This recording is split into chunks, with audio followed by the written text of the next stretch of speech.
what I'm going to do is, I think I will explain to you on the in-depth of radicalization and how it has been transpiring over the times from Al-Qaeda to Jamaat Islamiyah, Al-Shabaab, right down to Daesh, which is a term given by the US government. I was in the US military, so we don't use the term Islamic State because it propagates Islam to a different platform. So Daesh is actually a very, it means really bad to them when we use these kind of words, so we denounce their existence. The presentation overview, we're going to examine the radical foundations of Al-Qaeda and Daesh, and I'll show you how these organizations or terrorist groups have actually taken abstracts, religious purposes which are being disseminated and manipulated in a different scale to bring groups together to understand the holy book where religion plays the prime importance of recruitment and radicalization. We'll move into the identifying leading ideologues, exemplifying the methods of transmission, the historic paths of dissemination, and the ideological responses. Can you guys hear me? Sometimes the mic is going to be like, off me, so I'll try to speak as loud as I can. This is Al-Qaeda's radical worldwide, and this is what they use in their origination of their tools to disseminate what the organization is all about, the abstract religious terminology used, good versus evil, the hegemony of hatred, marginalizing other points of view. These are the pointers of Al-Qaeda's core in propagating Al-Qaeda's vision in a caliphate. Although Al-Qaeda has never addressed a caliphate, their intentions in the future, if they would have succeeded, would have actually brought about a caliphate. I will try to, I'm going to go as slow as I can, but then again, with time constraints, I'd rather engage you guys with me so you can understand what I'm trying to disseminate to you, and you can actually converse with me in between if you need to. So the ideology of Al-Qaeda and Daesh organizing principles, the language of mass mobilization, basis for recruitment.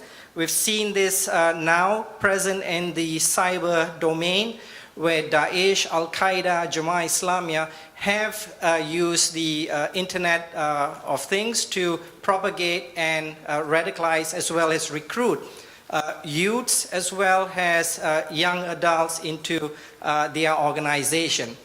The religious doctrines, basis for political support, they have garnered political support in the Middle East, they have garnered political support in Southeast Asia as well as in Africa.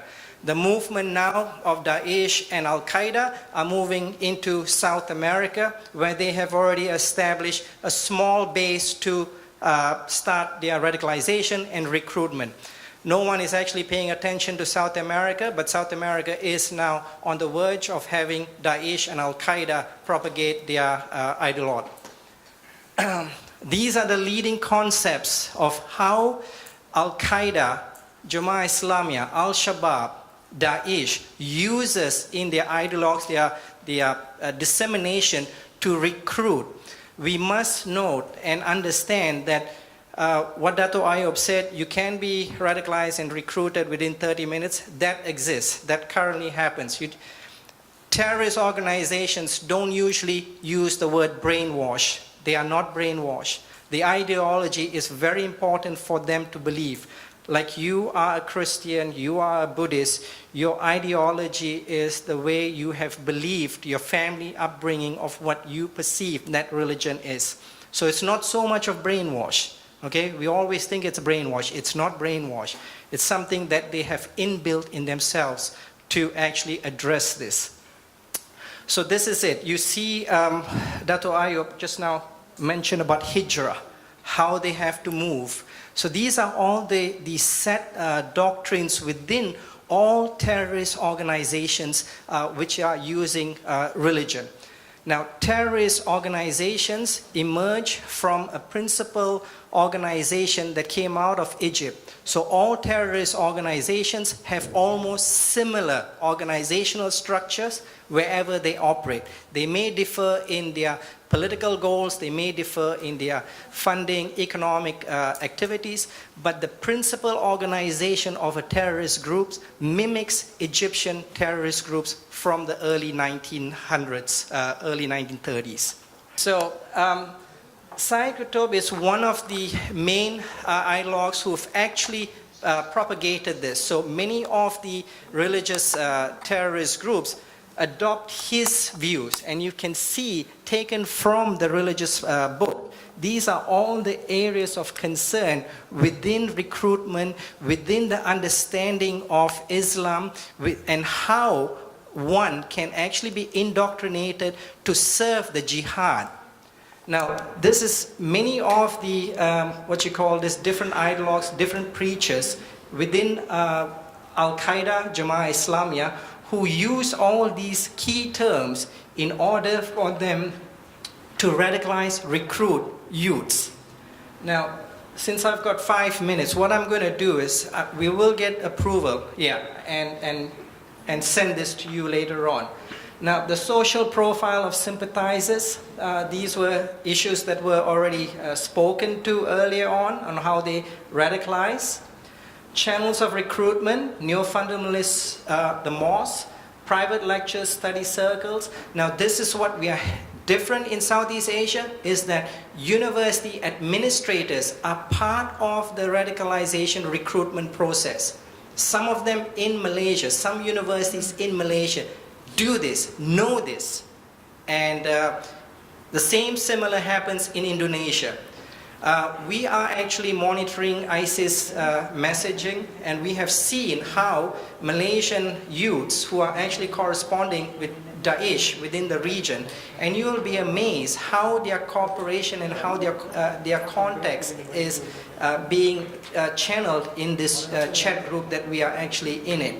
And many of these groups identifies and tells you that which universities are able to have certain amount of level of recruitment, assessment of recruitment, radicalization coming from the top. I interviewed a Jama'ah Islamiyah operative. She was 20 years old when she was recruited from a local university in Malaysia. And today she's 37 years old. She's declared to the police department. She works closely with Ayub Khan. And how she was recruited and how she became a Jama'ah Islamiyah operative. She is an operative. She's been trained in weapons, like I was telling you, for 1 week in Johor Bahru. So you will see, and she has informed us that the university knew that this radicalization and recruitment process was going on. So radicalization in Southeast Asia, in Malaysia and Indonesia can be very different. Doesn't mean you're radicalized, you become a terrorist. Some people want to radicalize you to become much more devout religious believer. But then the underlying currents from terrorist group operates with the underlying support from the universities. And that's how the recruitment of terrorist operatives are actually conducted. Methods of transmission, radical fatwas in Southeast Asia are very, very big. Jama'ah Islamiyah uses the Shura. They use it in Indonesia. They use it in Malaysia. ISIS, Al-Qaeda has used the same platform. So I don't have to duplicate or replicate a platform. I use the current Shura. So, in fact, the radicalization process in this region differs from radicalization in the Middle East, differs in Africa region, differs in South America, differs even in the South Asian region. So we have to understand how radicalization and recruitment takes precedence within these countries. Not all radicalizations are similar. So these are the methods of transmission for terrorist recruitment within the video's presentation, the transmission that they have actually adapted and disseminated. what youths and what you guys need to know is how they actually use these verses, these ideologues, these teachings to actually bring and recruit radicals into their organization. So what are the factors, the drivers that you will see in your organization, your office for that matter, or wherever you actually conduct your working environment, to identify these kind of drivers? Not many people look into these drivers. They always think that, oh, radicalization is, all right, the Holy Quran and that's it. We do it. But nobody knows what part of these religious holy book that Daesh is taking. Daesh first video in 2013 depicts chapter 9 verses 33 of the Quran. All right? And that's how they have been recruiting over those years for recruitment from youths right up to adults. So, left unchecked, Al-Qaeda's Daesh ideology will radicalize Muslim communities, indoctrinate Muslim youths into culture of violence, raise a new generation of terrorist recruits. Now, what we are not understanding here, or what law enforcement agencies do not see, is that the Salaf is the person who follows the first 3 generations of Prophet Muhammad. Now, the Salaf is not a threat to Islam. The Salaf becomes a threat to Islam when the Takfiri comes into the arm. I was telling you. So, you think that when I become a terrorist, I'm just brainwashed, I'm just doing this. No, it's an ideology that Daesh, Al-Qaeda disseminates and propagates into your mind to believe that for a devout Muslim, the infidels, even the Muslims, must be taken if they don't believe in the way of the Salaf. The takfir is the part of the action. When the Salaf joins arms with the Salaf, it becomes jihad. There's no stopping to this. If you don't understand the Salaf and the takfir, you will never understand why he actually commits that action. Many of us don't think this is possible, but this is how we have looked into it. We have analyzed this. We know when a terrorist uses the religious part of it, it has to be the Salaf, the takfir equals the jihad. That's how to counter the narratives of this, is to look into these ideologues. The Sunni jurisprudence plays a very important role in this, and extremism comes behind, is hidden behind the Sunni jurisprudence of Islam. What Southeast Asia, what the Middle East is doing, is tentatively counter-narrativing their beliefs in Salafi Wahhabism. Saudi Arabia practices Salafi Wahhabism, which have been exported globally into the European Union, into Asia and stuff like that. So we have to understand what Salafi Wahhabism is all about. Now, even towards this region, we have seen Salafi Wahhabism move into it. There is a problem within Salafi Wahhabism that gives the notion of a jihad an aggressive attack, as aggressive way of propagating Islam. That means a fight. It is written in the Salaf Wahhabism doctrines. And we need to address these kind of doctrines and understand them, how to stay away from it, how to actually understand it instead of being manipulated by terrorist organization that uses these kind of teachings, ideologues, and propagation. The explaining of growth of extremist ideas, you will see we have the political factors involved in it, we have the economic factors involved in it, we have the technological factors involved in it, we have the social factors involved in it, the geopolitical factors involved in it. All of these constitutes the growth of extremist elements within society. Now, when we say all of these, but different regions do not encounter these kind of drive factors. It is a different drive factor according to experts who are looking into different regions on issues pertaining to religion, extremism, and terrorism for that matter. So how do we actually address this if we do not know the religion? How do we address this if we do not know what terrorist groups use in propagating and recruiting and sending out messages for you to believe that you are not a devout Muslim? So that is what we need to understand. Countering terrorism is law enforcement job. It's not my work. It's not your work. Our work is to address these threats and to prevent them from actually taking place into a counter-terrorism issue. All right? So our job is anti-terrorism, anti-risk, risk mitigation. Law enforcement is counter-terrorism. That's where they go, they engage. But now counter-terrorism in Malaysia works on two prongs. That means counter-terrorism, attack, take out, and anti-terrorism. That means prevention. Just what Special Branch did. So that's how our police are working on the two-prong issues. Anti and counter-terrorism. Counter is when we've got no choice but to go in and shoot. That's counter-terrorism. Us right here is anti-terrorism. So build this information of understanding different religion. Comparative religion is very important in understanding. When countries of different races and different religion exist, what we need to counter these narratives is different religious theologians to sit in one center to address the fact that why Sikhism does not pose a threat to Islam, or why Islam does not pose a threat to Sikhism. We don't have that. No one looks into it. Why do we have a counter-narrative center to have all Muslims sitting in there? You tell me a Muslim knows everything? No. I'll tell you no. All right? So put different religions in there in a multiracial society to address the counter-narratives of the religion. So that means you that becomes a radical will know that Sikhism does not pose a threat on your religion.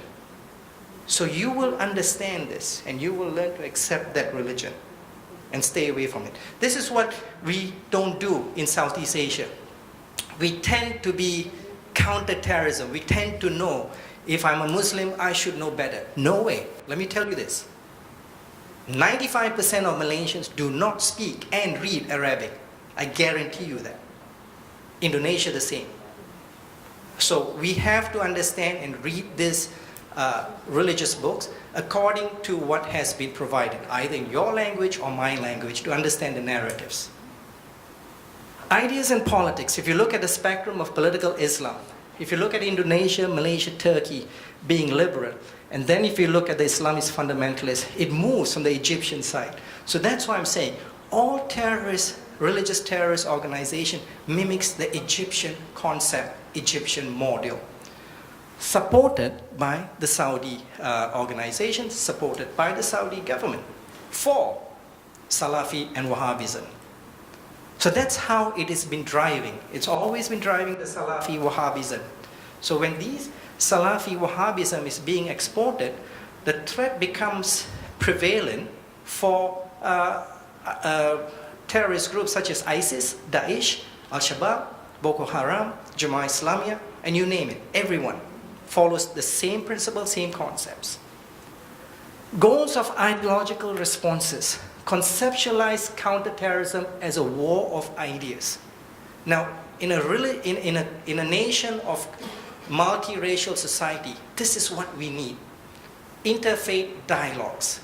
I don't know how many countries have it, but Malaysia has an interfaith dialogue organization, but it doesn't seem to be moving in the direction of what it's supposed to attain.